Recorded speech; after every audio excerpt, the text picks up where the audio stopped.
লড়াই, আমাদের লড়াই মানুষের লড়াই, যে লড়াই আমাদের লড়তে হবে। আজকে কে জানি না ডক্টর শ্যামাপ্রসাদ মুখার্জি, কে জানি না, তার নাম কোনোদিন আমরা শুনিনি। আজকে একটা দাদু বয়স্ক লোক, তাকে জিজ্ঞাসা করছিলাম, চাচা আপনি কি কোনোদিন শুনেছিলেন ডক্টর শ্যামাপ্রসাদ মুখার্জিটা কে? আমরা আইএসএফ এর নেতৃত্ব, আমরা কিছু যদি তোমাদের থেকে জ্ঞান বুদ্ধি পাই। লোকটার নাম ছিল বিজয় মজুমদার। আমাদের ওই কামদুনে বাড়ি পলির ওখানে। ওনাকে জিজ্ঞাসা করেছিলাম, ভালো শিক্ষিত লোক, উনি ওই ভাটার মুন্সিগিরি করে। ওনাকে জিজ্ঞাসা করেছিলাম যে ডক্টর শ্যামাপ্রসাদ মুখার্জি কাকা আপনি কি কিছু জানেন? কাকা বলেছিল আমরা এ বিষয়ে কিচ্ছু জানি না।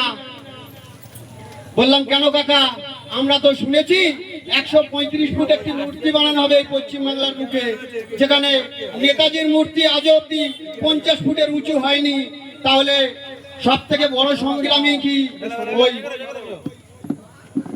ওই ডক্টরটা ছিল?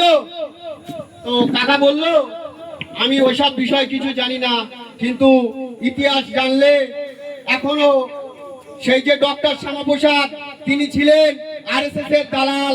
আরএসএস তার করণীয় কাজ কি ছিল? তার কাজ ছিল এটাই যে ইহুদিদেরকে নিয়ে আমাদের যে